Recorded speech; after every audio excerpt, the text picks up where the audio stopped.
নিৰ্বাচনত অৱতীৰ্ণ হৈছিলোঁ আৰু আজি ৩টা বৰ্ষত আমি সমাপ্ত হৈছোঁ আৰু সেই গতিকে আমাৰ প্ৰত্যেকজন বিষয়ববীয়া এই বিষয়ববীয়াসকলৰ তেখেতসকলৰ যি আহুপুৰুষাৰ্থ চেষ্টা তেখেতসকলৰ যি আমাৰ ৰাইজৰ দলৰ প্ৰতি তেখেতসকলৰ যেনেকুৱা এটা সৎ মনোভাৱ এই সৎ মনোভাৱ আৰু তেখেতসকলৰ যি বলিদান এই বলিদানক আমি সদায় স্বীকাৰ কৰি আহিছোঁ আৰু সেই গতিকে আপোনালোকক আমি প্ৰত্যেকজন কৰ্মী প্ৰত্যেকজন শুভাকাংক্ষীক আমি ৰাইজৰ দলৰ ফালৰ পৰা আন্তৰিক অভিনন্দন জ্ঞাপন কৰিছোঁ আন্তৰিক শ্ৰদ্ধা নিবেদন কৰিছোঁ আমি ইতিমধ্যে জানো যেহেতু বৰ্তমান অসমৰ যি অৰাজকতাৰ পৰিৱেশ এই অৰাজকতাৰ পৰিৱেশক যদি আমি মৌনৱত পালন কৰি থাকো তেতিয়া কিন্তু আমাৰ অসমীয়া জাতিটো কেতিয়াও উদ্ধাৰ নহ'ব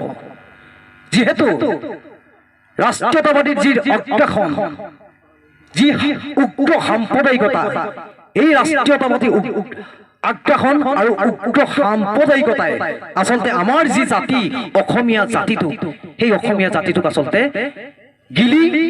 পেলাবলৈ গৈ আছে আৰু আমি এনেকুৱা এটা সন্ধিক্ষণত উপস্থিত হৈছোঁ আমি আচলতে সকলোৱে সংকল্পবদ্ধ হ'ব লাগে ৰাইজ আজি প্ৰতিষ্ঠা দিৱসৰ দিনাই প্ৰত্যেকজন কৰ্মীয়ে যাতে নিজ দায়িত্ব বোধ পালন কৰি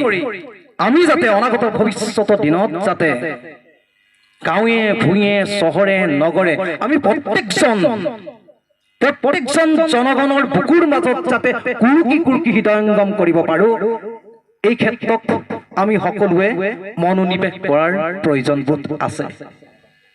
তন্ত্ৰ মন্ত্ৰৰে কেতিয়াও কাৰ্য পৰিণত কৰিব নোৱাৰি পাৰি মাথো নিপীড়িত জনগণৰ প্ৰবল চেতনাবোধ তান্ত্ৰিক প্ৰেৰণা আৰু শক্তিময় একতাৰ এনাজৰীতে আৰু সেই গতিকে আমি অনাগতৰ ভৱিষ্যতৰ দিনত আমি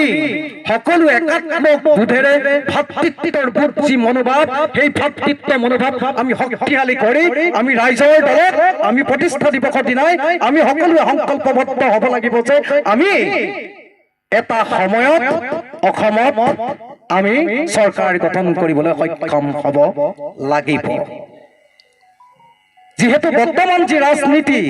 এই ৰাজনীতিত আটাইতকৈ আপোনালোকে সকলোৱে ভালদৰে নিৰীক্ষণ কৰিছে আটাইতকৈ বলিষ্ঠ ভূমিকা যি বিৰোধী ভূমিকা গ্ৰহণ কৰাৰ ক্ষেত্ৰত সফল হোৱাৰ ৰাজনৈতিক দলটোৱে হৈছে ৰাইজৰ দল আমি সঁচাকৈ গৰ্বেৰে ক'ব পাৰোঁ আমাৰ সন্মানীয় যি সভাপতি অখিল গগৈ ডাঙৰীয়া তেখেতে বিধানসভা মজিয়াতে হওক বা বাহিৰতে হওক বা আমাৰ যিসকল কৰ্মকৰ্তা জাতীয় যুৱ বাহিনীয়ে হওক বা নাৰী বাহিনীয়ে হওক বা প্ৰত্যেকজন কৰ্মীয়ে যেনেধৰণে তেখেতসকলৰ বলিষ্ঠ ভূমিকা সমাজৰ বৃহত্তৰ স্বাৰ্থৰ কাৰণে আগবঢ়াইছে এই ক্ষেত্ৰত যদি আমি কিঞ্চিত মান হ'লেও যদি সমাজৰ স্বাৰ্থৰ কাৰণে মাত মাতিব নোৱাৰো তেতিয়া কিন্তু অনাগতৰ ভৱিষ্যতৰ দিনত যে অসমীয়া জাতিটো একেবাৰে সংকট হ'ব সেইটো কিন্তু খাটাং আৰু সেই গতিকে আপোনালোকে লক্ষ্য কৰিব ভাষা নাথাকিলে কেতিয়াও জাতি থাকিব নোৱাৰে আৰু ৰাষ্ট্ৰীয়তাবাদী যি অগ্ৰাসন এই ৰাষ্ট্ৰীয়বাদী অগ্ৰাসনে কিন্তু আমাৰ জাতিটোক একেবাৰে নিঃশেষ কৰাৰ পৰ্যায়লৈ তেখেতসকল গতি কৰি গৈ আছে আমাৰ যি কলা সংস্কৃতি ভাষা এই কলা সংস্কৃতি ভাষাৰ প্ৰতি যিবিলাক এতিয়া ভাবুকি সৃষ্টি হৈছে এই ভাবুকি সৃষ্টি হোৱাৰ সময়ত যদি আমি এই কথাবিলাক যদি মৰ্মে উপলব্ধি কৰিব নোৱাৰো এটা সময়ত আমাৰ জাতিটো শেষ হৈ যাব আৰু সেই গতিকে আমি প্ৰত্যেকজন কৰ্মকৰ্তাই যাতে উপলব্ধি কৰিব লাগে একেবাৰে গভীৰভাৱে উপলব্ধি কৰিব লাগে কথাবিলাক গভীৰভাৱে উপলব্ধি কৰি আমি যাতে সদায় এখন সুস্থ সবল সমাজ গঢ়িব পাৰোঁ